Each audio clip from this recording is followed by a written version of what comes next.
Good evening, Dolly friends. It's Gina. Long time no see. I know it's been a hot minute since I've been on. More than a hot minute, several hot minutes. So I just wanted to pop on, give you all an update, show you my beautiful Michael who is here with me. He's such a handsome boy and such a sweetheart. And I just love those gorgeous brown eyes of his. Look at that baby. Look at those eyes. Oh, I love him. At any rate, guys, hope I'm not going to be making you too dizzy. I'm just going to come on. I just wanted to talk, just do a little chat, and show you Michael. If you want to know what sculpt he is and you want to know who the artist who brought him to life was and painted him, I will have all that information in my description. But this is, to me, this is my Michael Anthony, and I adore this baby. A video or two ago, I said I was having a giveaway. I am still holding to that. I had very little interest, which is not a big deal. I'm not complaining. I know that we all pretty much are getting and have, I feel like, the dolls we want. And I'm I think I'm seeing a change a little bit in the reborn doll hobby, and I'm just, once I get back to filming regularly, we'll talk about that subject. But for the moment, that's another video. So, but at the moment, I have one person who was interested in my authentic reborn doll, the Bountiful Baby, real born Logan Asleep, and that person has won the doll because that's the only person that was interested in that doll. So, I will make another video and announce it when I get back in about a week.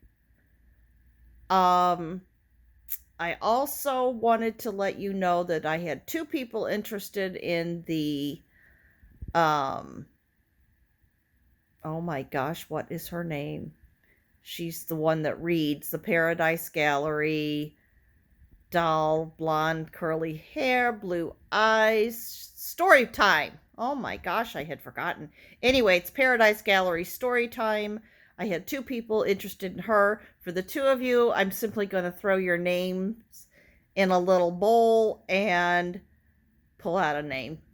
But I will announce a winner. Like I said, when I come back, I thank you all for your patience, for your understanding. Lots been going on with my mom and dad. Dad had his knee replacement surgery. He is doing excellent. Long story short, mom's health is much worse than I realized, even going over there several days a week. My dad always had her up and dressed, and, the day was going, and I knew she needed help walking and getting around. I knew that, he prepared meals. So when I was there, I prepared the meals, helped with a couple household chores, but did not know how bad my mother is physically until I started being there constantly. And to make a long story short, she needs 24/7 full care. She can no longer dress herself. She can no longer undress herself. I thought she just got in the shower and we stayed with her and helped her out. And no, you have to shower her. She can wash herself a little bit, but not much. Like, she can't do her hair. She can't reach her. Anyway, she needs constant and full care. She also needs to be gotten up, although during the day she's fine. She also needs to be woken up in the middle of the night to ensure that she does not wake up thoroughly soaking wet from urine.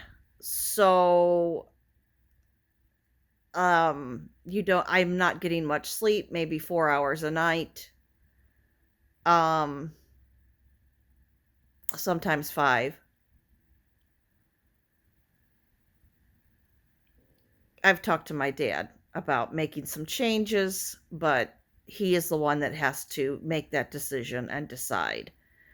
I cannot force anything on them. They're grown adults that raised me, and it's not my place, although I have suggested a few things to him. Um, which I think sometimes annoys him because, after all, men feel like they have to bear the burden and that they should carry the load and that that's their job. And I always said, well, family should help family and you don't have to carry this burden alone. And I think that's easier said when it's your spouse. But when it's your child, you feel differently. So I don't think he cares for the fact that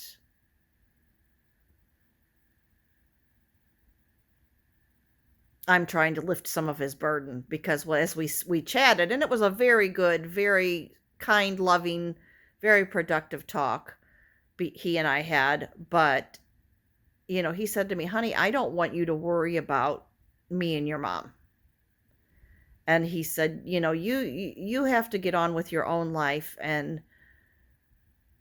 take care of yourself. And he said, if things change some, we'll have other talks. But he said, for right now, we just needed you to get me through this surgery. So that's where that stands. But he's doing fantastic. Mom was also hospitalized during this time period. Problem with her blood sugar spiking way up, and we couldn't get it down even with insulin and the helps of the doctors over the phone. So wound up having to go and be in the hospital with her and she was on an insulin drip in the hospital. Because why she wasn't in a coma, I have no idea how this woman survived it. I mean, she was out of it, but her blood sugar was up at 700, so we couldn't get it down. So she was in the hospital several days. So I was there. My sister mostly, checked on Dad. She and I took a little bit of time switching the few days she was in. I went by the house the one day and made dinner for Dad and just kind of got out of the hospital. And otherwise, I stayed with my mother day and night, because she cannot be alone, because she was so confused why she was there. Why couldn't she just be at home? Why couldn't we? She can't see. She was frightened. It wasn't good. It wasn't good. So, but I was with her. That did help calm her. I was able to talk with her, pray with her, hold her hand, and get her through it. And now she's home and doesn't even remember she went to the hospital. So anyway, according to her, she's never been recently. So, and things are stable, but since my dad has not been released to drive yet to get himself to and from his physical therapy, outpatient physical therapy, and with what was going on with Mom, I'm staying one more week at their house. And I don't think my sister's too happy about it, because I asked her if she could help. But anyway, that's besides the point. And then I've got to get back to work. So, and I don't know what day. I guess my mom's just going to be alone for an hour when Dad goes to physical therapy. Maybe an hour and 20 minutes. So, anyway, that's all that's going on. Like I said, he sees the doctor next Friday. Hopefully he'll get his staples out and be told he can drive, because, like I said, he's doing fantastic. He doesn't walk with the cane. He doesn't walk with a walker. He has stiffness and a little bit of soreness. The swelling is going down, the bruising is nearly gone. He does his physical therapy exercises at home twice a day. He's beginning to help me with my mother. So, as long as I can see by the end of next week that he can take care of mom by himself, then I have to go back to work. My daughter has not had the baby yet. I am waiting and waiting and waiting for my brand new granddaughter to be born, and she's not here yet. And today was the day my mom, my father, and my sister, we decided, now we truly did not bet, but we all decided, let's guess and see which day we think that my daughter will have the baby. So, of course, I picked today. Dad's picked October 2nd. My sister has picked October 5th. And whoever is the closest gets to brag for the first year of her life that I picked the date closest to her birth date. That's our big whoop-de-doo, but it's just fun. Anyway, but my daughter has not had any labor pains. I've checked with her. So, I am home today. I have a lot to do here at my own house. I am way behind on my laundry. And I still, things still need to be done here. And I had to go to the grocery store and I put frozen foods, bought a lot of frozen foods so that if I think I'll be home Tuesday and maybe Thursday. So, but usually when I come home, I'm so exhausted from being at my mom and dad's. I come home, I throw on laundry, I shower, and I go to bed. Because I'm just exhausted. And I haven't been home in a while. So, anyway, that's all that's going on.